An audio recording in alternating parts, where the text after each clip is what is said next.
If you're looking for a property na located sa Silang Cavite, meron silang mga townhouses, meron silang ino-offer na lot only. Sa mga townhouses nila, kompleto ng pagkaka-turnover, maganda ang community, maliwalas at located pa sa Silang. Baka ito nang hinahanap mo. Check nyo na 'to.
Good day mga ka-Your Homes! Nandito po tayo ngayon sa Mallorca Villas. Located po ito sa Maguyam, Silang, Cavite. So kung kayo po ay naghahanap ng mga unit na townhouses, meron tayong mga ino-offer din ditong lot only. I-check nyo na po ito. Pero bago po natin i-house tour ang unit na ito, first, please make sure to subscribe sa aming YouTube channel. And i-click nyo na rin po yung notification bell. Para whenever na mag-upload po kami ng panibagong mga YouTube house tours, maging updated po kayo dito at kayo po yung unang mga makakakita. Kami rin po ay nasa Facebook at TikTok. So please click like and follow para maging updated po kayo sa aming mga postings. Again, ako po si Carlo Felices together with my team sa likod po ng camera. And welcome po kayo to another Your Homes House Tour. Mallorca Villas is located at Barangay Maguyam, Silang, Cavite, along Barangay Maguyam Road, with 21.7 hectares na mayroong residential lot, house and lot, at commercial lot na ino-offer. Merong mga future development dito sa area katulad ng Ayala Land and SM Smart City. Super accessible ang lugar. Malapit lang ang SLEX, Calax, Governors Drive at Aguinaldo Highway. Kaya hindi ka mahihirapan sa transportation dito. Safe, secure, may master plan, community, flood-free ang location, 24/7 ang security dahil nasa silang lang tayo. Malamig na ang klima. Tagaytay feels everyday. Complete amenities din tayo dito. Parang naka-resort ka lang. May swimming pool, may clubhouse and events hall, may basketball court, may tennis court, and pocket parks. Ang unit po na nasa likod ko ay ang ating mga townhouses na si Casa Cordova. Meron itong lot area na 50 square meter at floor area na 53 square meter kaya napakasulit. Imagine, complete na rin po ang pagkaka-turnover nito. Meron itong 2 bedroom, may 1 toilet and bath, may living area, may dining area, may service area pa po yun sa likod, papakita ko later. And may parking area po tayo. Located po at again ito sa Silang. Napakasulit dahil halos lilipatan nyo na lang po ang unit. So i-house tour na natin to. Tara! Ang ating model unit po natin dito na townhouses ay 4 po yan na magkakatabi.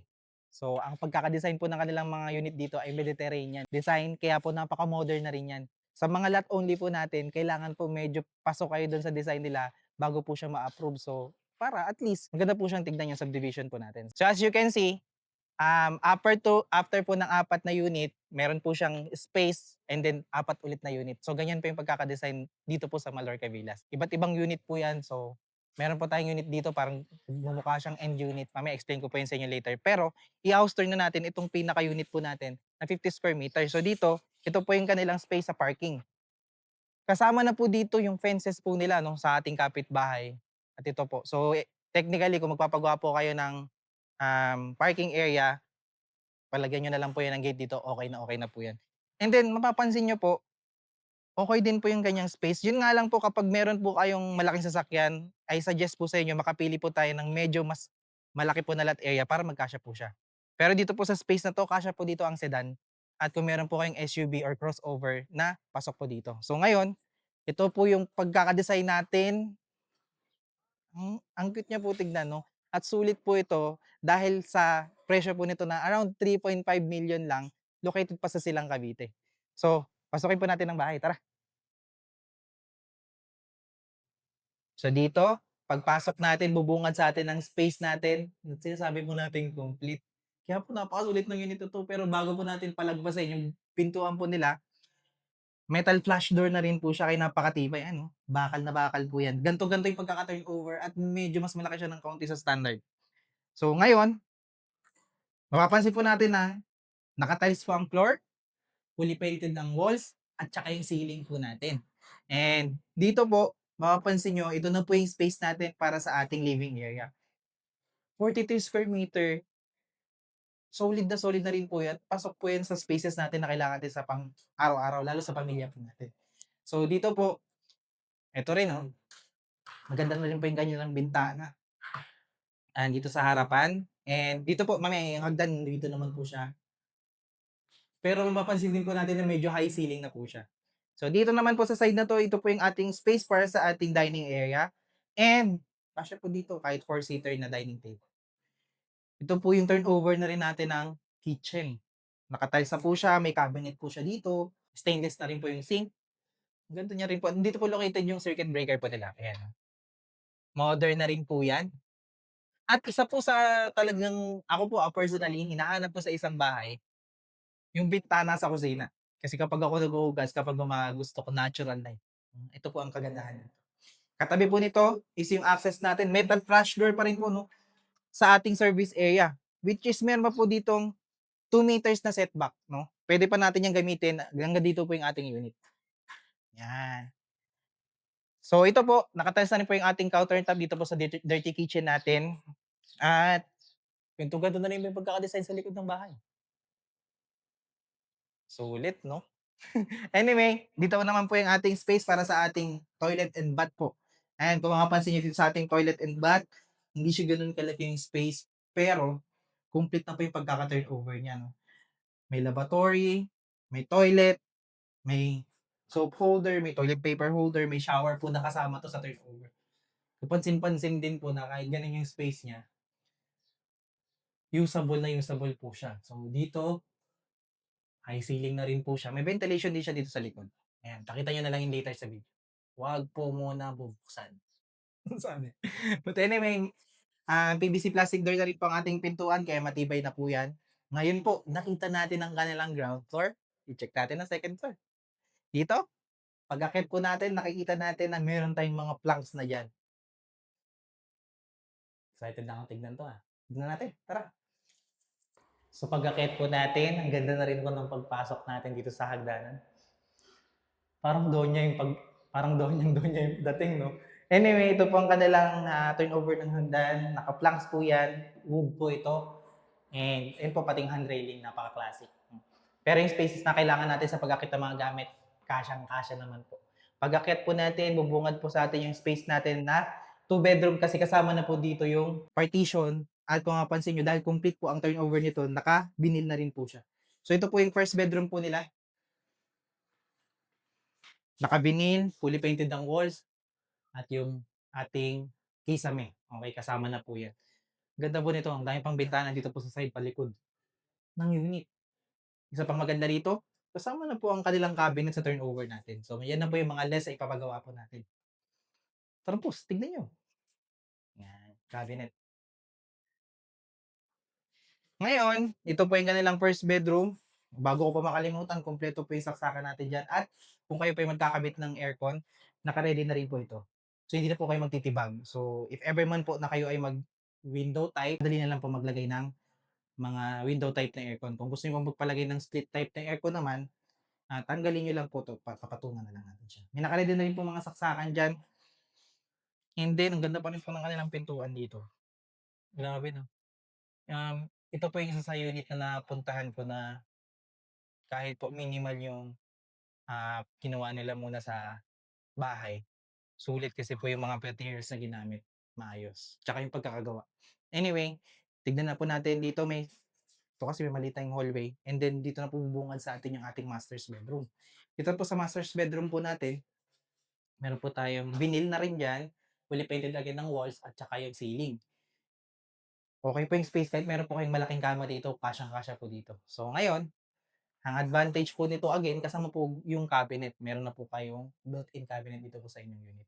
Actually sa ngayon, yung inventory po natin dito ay minimal na lang, pero aabangan po natin 'yan kasi may mga chance naman po may magre-open na unit. Di-discuss po natin 'yan, pero ngayon po nakita niyo po yung kanilang townhouses kaya kung kayo po ay naghahanap ng unit located lang sa Silang, napakasulit, may magandang community at complete amenities, i-check niyo na 'to. Napakita ko po sa inyo itong actual turnover yung unit nila, pag-usapan natin ng presyo, tara. Bago ko pala i-discuss yung computation sa inyo, isa pa dun sa puwede niyong i-consider kasi ito ay 50 square meter. Sa apat na unit natin meron diyang dalawang end unit.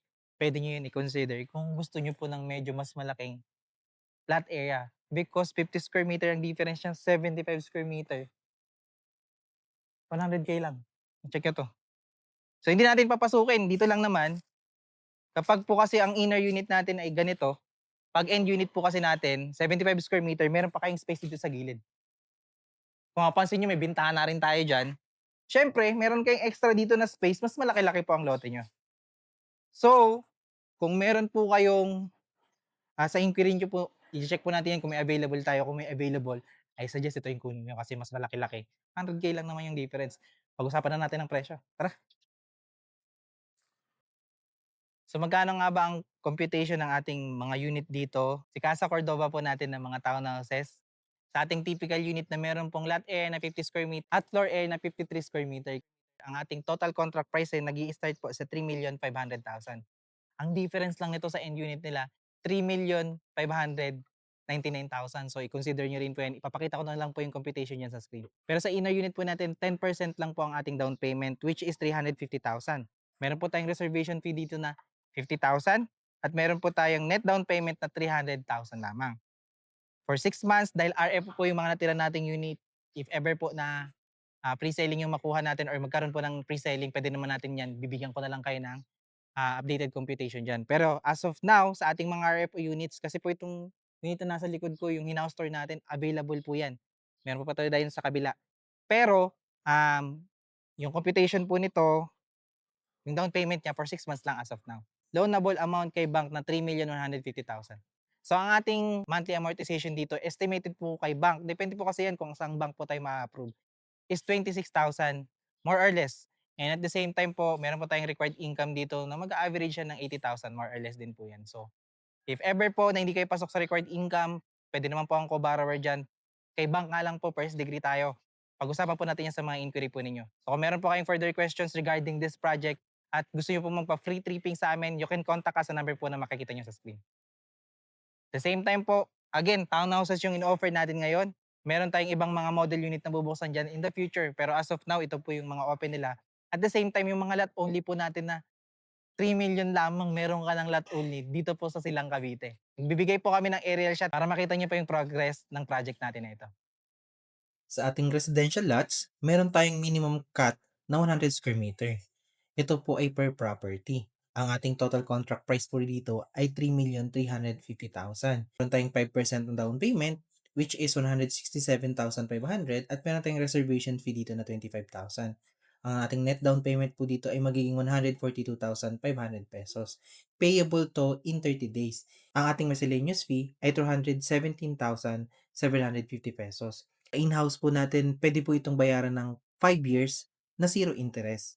So ipapakita ko po sa inyo ang computation natin kay in-house at nandito na rin po ang financing natin. If ever po na gusto niya pa ng mas malalaking mga lote, check po natin yan sa inventory at sa inyong mga inquiry. Usapan po natin yan sa inyong free tripping.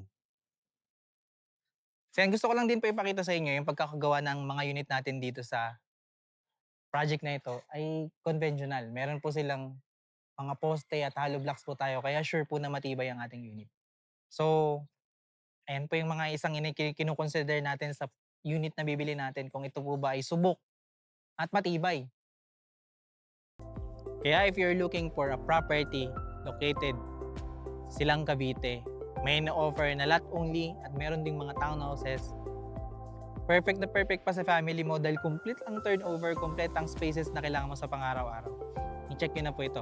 Kung hindi pa po kayo nakasubscribe sa aming YouTube channel, please subscribe na rin po Click like and follow para maging updated po kayo sa aming mga bagong i-feature po na project na kagaya po nito. Again, maraming salamat po sa panonood at magandang araw.